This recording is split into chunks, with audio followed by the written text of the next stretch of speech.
Assalamualaikum warahmatullahi wabarakatuh. Saya Dafani Destian dengan NIM K2220027. Pada video kali ini saya bertujuan untuk mengajak kalian agar membayar pajak tepat pada waktunya.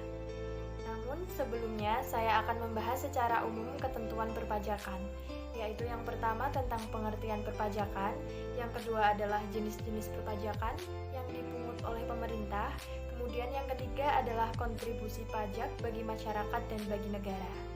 Nah, langsung saja kita akan membahas tentang apa itu pajak.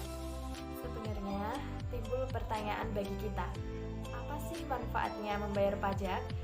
Nah, di sini saya akan menjelaskan lebih dulu apa definisi pajak itu sendiri. Setelah kita paham, diharapkan kedepannya tidak ada lagi kesalahpahaman tentang pajak sehingga kita bisa menjadi orang yang taat akan pajak. Oke, kita masuk di bahasan yang pertama, yaitu tentang pengertian pajak. Nah, di sini dipaparkan bahwa berdasarkan Undang-Undang KUP Nomor 28 Tahun 2007, Pasal 1 Ayat 1, pajak merupakan sebuah kontribusi wajib kepada negara yang terutang oleh orang pribadi atau badan yang bersifat memaksa berdasarkan undang-undang. Kontribusi wajib tersebut tidak mendapatkan imbalan secara langsung dan digunakan untuk keperluan negara. Nah, tentunya sebagian besar orang pasti sudah tahu apa itu pajak. Dapat dikatakan bahwa pajak juga merupakan salah satu sumber dana pemerintah untuk melakukan pembangunan, baik itu dari pemerintah pusat maupun pemerintah daerah, agar pemerintah bisa mengurangi hutang. Nah, sebagai warga negara yang baik, apa sih yang bisa kita lakukan untuk mengurangi hutang pemerintah tersebut? Salah satunya yaitu dengan taat membayar pajak ini. Jadi, agar pemerintah itu bisa mengurangi hutang untuk membiayai pengeluaran negara ini, tentu saja salah satu sumbernya yaitu dari pembayaran pajak yang kita bayarkan nanti. Saat pajak tidak dibayarkan, pemerintah dapat menetapkan sebuah sanksi atau denda penyitaan aset dan bahkan nanti bisa dilakukan penahanan bila kita terbukti tidak membayar pajak. Selanjutnya adalah jenis-jenis pajak. Yang pertama yaitu pajak penghasilan. Contohnya ketika kita bekerja, kemudian kita mendapatkan gaji, kita wajib membayar pajak sesuai dengan ketentuan yang berlaku. Kemudian ada juga pajak pertambahan nilai. Nah, pajak ini sesungguhnya adalah sebenarnya sangat melekat dalam kehidupan sehari-hari kita. Masing-masing dari kalian juga sudah pasti pernah membayar PPN, entah kalian sadar atau tidak. Contohnya ketika kita pergi ke sebuah supermarket, nah ketika kalian cek struk yang diberikan oleh mas-mas kasir, di situ sudah tertera kita telah dipungut PPN oleh supermarket tersebut. Biasanya PPN yang dipungut adalah 10%. Kemudian selanjutnya adalah pajak kendaraan bermotor dan pajak bahan bakar kendaraan bermotor. Kemudian ada juga pajak restoran. Kita akan sering menemui pajak ini ketika kita selesai makan dan membayarnya. Nah, pada pajak ini biasanya akan dikenai sebesar 10%, sedangkan pajak bumi dan bangunannya biasanya dikenakan oleh hotel penginapan ataupun rumah pribadi.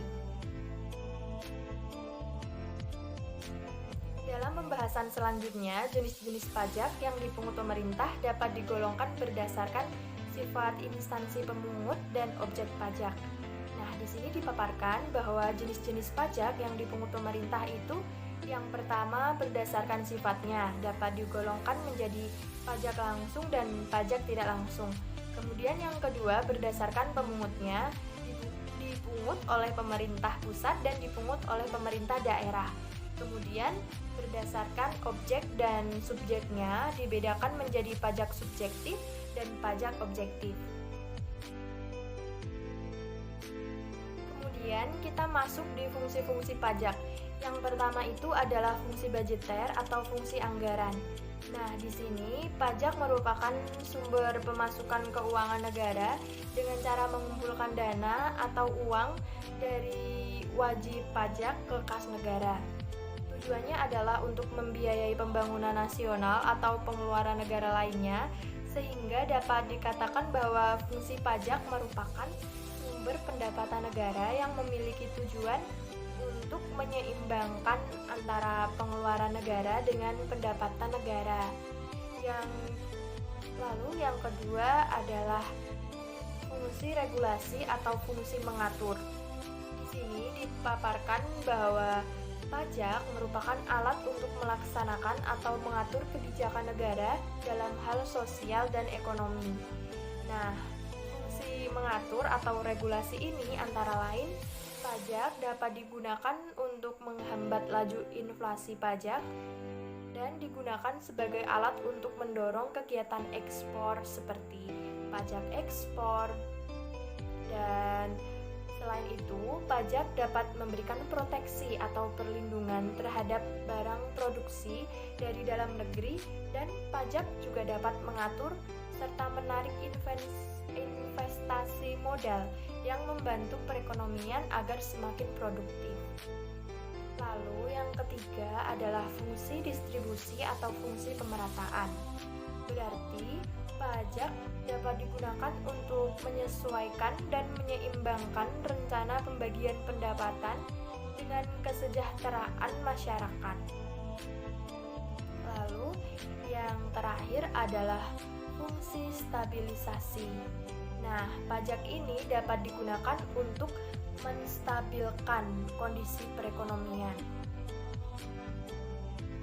Oke, sekarang intinya fungsi dari pajak ini adalah misalnya untuk layanan transportasi publik seperti pengaspalan jalan raya, kemudian membangun tempat-tempat kegiatan umum, dan juga bisa untuk pelayanan kesehatan masyarakat, serta untuk pembangunan sarana pendidikan.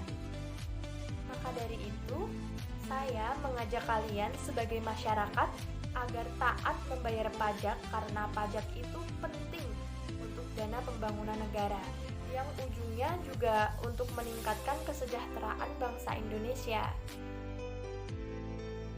Dengan ini, saya berharap semoga kepatuhan dan kesadaran ini terus berkembang di negara kita. Orang bijak, taat pajak. Saya Dafa Hanidestian, mohon maaf bila ada kesalahan. Wassalamualaikum warahmatullahi wabarakatuh.